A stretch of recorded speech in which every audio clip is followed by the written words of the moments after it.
आपको उम्मीद थी कि आज जब अखबार खोलेंगे तो चारों तरफ हेडलाइन होगी, मगर कहीं थी नहीं। कम से कम रिपोर्ट कुछ किसी शेप में रिपोर्ट होता, रिपोर्ट तो होना चाहिए था।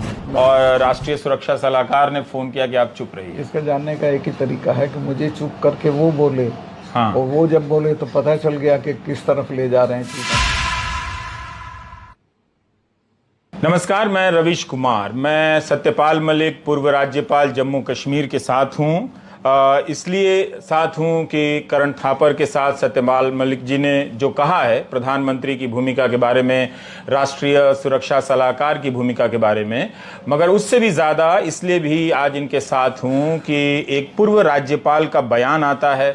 उस बयान की अपने आप में बहुत गंभीरता है, लेकिन इसके बाद भी इस गौरवशाली लोकतंत्र वाले इस देश में ज़्यादातर मीडिया उस खबर को नहीं दिखा। इनके इंटरव्यू की कहीं चर्चा नहीं होती है, ज़्यादातर अखबारों में वो खबर गायब कर दी जाती है। तो ये बात ऑन रिकॉर्ड रहे, ताकि जब सत्यानाश के समय आपको लगे कि क्या किसी ने भी नहीं कहा, तो ऐसा ना हो, ये रिकॉर्ड 0/0 ना रहे। इसलिए मैं आया हूं ताकि आपको पता रहे कि कोई था। और करण थापर के बाद और भी शायद लोग आए, लेकिन ये वाकई दुख की बात है कि आपने इतना गंभीर बयान दिया।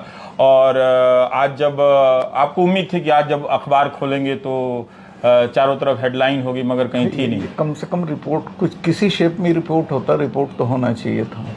किसी भी शेप में रिपोर्ट किसी भी शेप में नहीं हुआ, कहीं नहीं हुआ, सिवाय एक टेलीग्राफ कलकत्ता के अलावा। तो आपने ऐसा कोई दौर देखा है आपातकाल के समय, उसके बाद में कि कोई वरिष्ठ नेता बयान दे रहे हों प्रधानमंत्री के? इशू बयान का सवाल नहीं है, इशू कितना इम्पोर्टेंट था। जैसे पुलवामा आज तक देश के लोगों की निगाह में एक बड़ा रहस्य है कि क्या हुआ था। उसमें जो हमारी गलतियां थीं उनको मैंने एडमिट किया था। और मैंने इनको, जब ये निकले वहाँ से कॉर्बेट पार्क से बाहर, तो इन्होंने ढाबे से मुझे फ़ोन किया और पूछा सतपाल भाई क्या हुआ। मैं कहा ऐसे ऐसे हुआ, लेकिन इसमें हमारी भी गलती थी। तो उन्होंने कहा भी चुप रहो, मैं आ जाऊँ दिल्ली तब बात करेंगे। फिर मुझे NSA का फ़ोन गया, उसने कहा सतपाल भाई इस पर बोलना नहीं है अभी कुछ। मैं कहा ठीक है नहीं बोलना।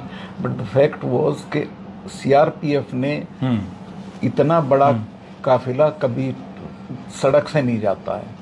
इनसे जहाज मांगे थे होम मिनिस्ट्री से, जो 5 एयरप्लेन होने मेरे से मांगते तो मैं कर देता, लेकिन मैं लूप में ही नहीं था। उन्होंने अपना मिनिस्ट्री में मांगे, मिनिस्ट्री ने मना कर दिया, तो वो सड़क से चल दिए। फिर उसमें और हमारी कमियां थी, जिसमें जहाँ से ये घटना हुई, जहाँ वो गाड़ी घुसी थी, वो 10 किलोमीटर के स्ट्रेच पे 8-10 लिंक रोड उसमें आके मिलती हैं। हर जगह कहीं भी that was not being manned, कहीं जिप्सी नहीं थी, कोई रोकने वाला नहीं था, कोई ले जाओ अंदर घुस जाओ। तो बहुत हमारी कमियां थी। उस जगह पे जो आप कह रहे हैं कि 10 और सड़कें आकर मिल रही हैं, उन सड़कों पर कोई बहुत ज्यादा सुरक्षा नहीं कोई थी। सुरक्षा नहीं थी। पर चूंकि आप राज्यपाल रहे हैं, तो जो काफिला गुजरने की जो प्रक्रिया होती है वो किस तरह की होती है? तो वो सारे रास्ते बंद होते हैं तभी वो काफिला गुजरता है? प्रोटोकॉल तो कुछ होगा उसका। जब वो निकलता है, हाँ, उस वक्त एक जिप्सी वहाँ खड़ी हो जाती है, जो साइड लेन्स आती हैं उन्हें रोकने के लिए। जब निकल जाता है तब उसको खोलते हैं। तो अगर ये जांच हो और ये सारी बातें साबित की जा सकती हैं कि वहां पर कोई जिप्सी खड़ी नहीं थी उन 10 या 10 में से, मैं तो खुद गया, मैंने मालूम किया, कोई gypsy, no place was manned. Ravish Kumar sir का तहे दिल से धन्यवाद कि वो हर उस देश का जो हक बात है वो देश का सामने लाता है। रवीश कुमार सर ने हर वक्त दुनिया को दिखाया, देश को दिखाया कि वो सच्चाई के साथ है। इसलिए वो NDTV छोड़ भी दिया, लेकिन सच्चाई के साथ समझौता नहीं किया। तो रवीश कुमार सर का जो एक कहावत है कि उस टाइम में ना बोले कोई ना बोल पाए कि हक बात कोई नहीं बोल रहा था। तो 130 से 50 करोड़ का आबादी वाला देश है, इधर इतना बड़ा कांड हुआ था। राज्यपाल जो उस टाइम का जो राज्यपाल है वो आके बयान दे रहा है, और पूरा इस पे जो मीडिया चैनल है जो हलाला पे, 3 तलाक पर, और क्या बोलो कि इस्लामिक कुछ मतलब कंटेंट को लेकर अगर डिबेट बने, इस्लामिक कुछ बात को लेकर डिबेट बने, तो उस पे क्या होता है, लाभ जिहाद है वो बहुत ये है, उसको लेकर डिबेट बने 2-3-4 दिन 30-35 मतलब डिबेट होते रहता है। लेकिन जो जिसमें देश का जवान का जान किया है, जो उस टाइम का जो राज्यपाल था वो आके बयान दे रहा है, कोई हेडलाइन नहीं, कोई न्यूज चैनल में बात नहीं, कोई कुछ नहीं। तो इधर में उस मीडिया चैनल तो खड़े मतलब अपने आप को बेच दिया, अपना जो काम था उसको तो बेच दिया। लेकिन मेरा देशवासियों को सवाल है कि इन मीडिया चैनल के ऊपर कब बैन का मतलब रोड पर आएगा कि इस जो देश का सबसे ज्यादा मतलब आतंकवादी बोल सकते हैं इन लोगों को, कि देश को कैसे खोखला कर रहा है, जो हक बात है उसको उठाता नहीं है। तो ये आतंकी तो बचा रहा है ये मीडिया वाले, जो गोदी मीडिया है, कि क्योंकि वो हक बात जो बोल रहा है, हाँ कौन किया है कि नहीं किया है, कौन दोषी है नहीं दोषी है वो अलग बात है, लेकिन डिबेट तो होना चाहिए ना, हेडलाइन तो होना चाहिए ना, उस बात को लेके बात तो करना चाहिए ना। ये भी नहीं करना चाह रहा है। जो मेरा हुजूर ने मेरे को बोलेगा मैं वही पे टिका रहेगा, ऐसे चल रहा है देश में। तो देशवासी को समझना चाहिए कि देश कौन सा तरफ जा रहा है और देश में जो ऐसे जो हो रहा है इसका कारण क्या है, मीडिया का उसमें रोल क्या है। मीडिया चुप है तो जो बड़ा बड़ा जो गोदी मीडिया है, देश को मालूम है कि बड़ा बड़ा गोदी मीडिया कौन है, उस पर कुछ डिबेट अभी तक बना नहीं, लेकिन हलाला हलाला चलाला मलाला से इसको लेके सब 10-12-30 डिबेट हो जाता है। तो इसके ऊपर देशवासी को सवाल नहीं उठा रहा है, इस पे डिबेट कब बनेगा, इस पे हेडलाइन कब बनेगा, इस पे बात कब होगा। तो इसको लेके मीडिया के ऊपर सबसे पहले सुप्रीम कोर्ट को संज्ञान लेना चाहिए, क्योंकि अभी सुप्रीम कोर्ट छोड़ के हम लोगों को देशवासी जो हम लोग साधारण जो हमारा देश का आवाम है, सुप्रीम कोर्ट छोड़ के किसी के ऊपर विश्वास ही नहीं है।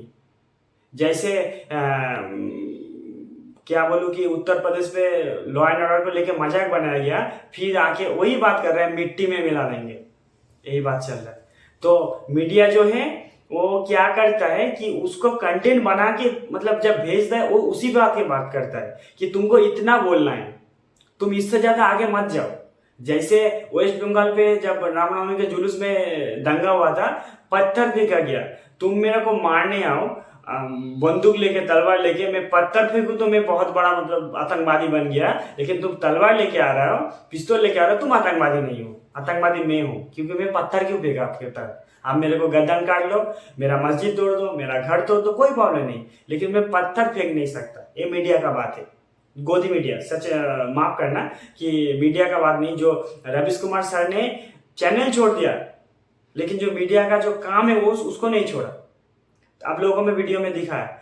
तो देशवासी कब आगे आओगे देश को बचाने के लिए, देश का जो हक बात मीडिया पे कब चलेगा। वो मीडिया को जो अपना काम मतलब सिखाने के लिए आप रोड पे आना पड़ेगा। मीडिया अपना काम भूल चुका है, वो अपना मतलब ईमान को बेच चुका है। अपना मतलब जो काम है मीडिया का, जो एक उनका जो मतलब उसके ऊपर जो विश्वास है उसका जो हट जाए, उसका काम फिर आम इंसानों को सिखाना पड़ेगा उन लोगों को कि आपका काम आप भूल चुके हो।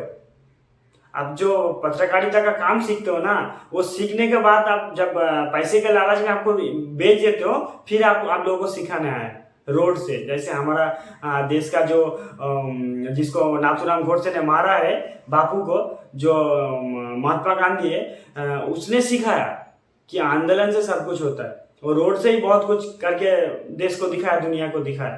तो देश का आवामों कब रोड पे आकर उन लोगों का मतलब मीडिया जो आतंकवादी से मतलब आतंकवाद तो मीडिया सबसे में गोदी मीडिया आतंकवाद को मतलब प्रमोट कर रहा है।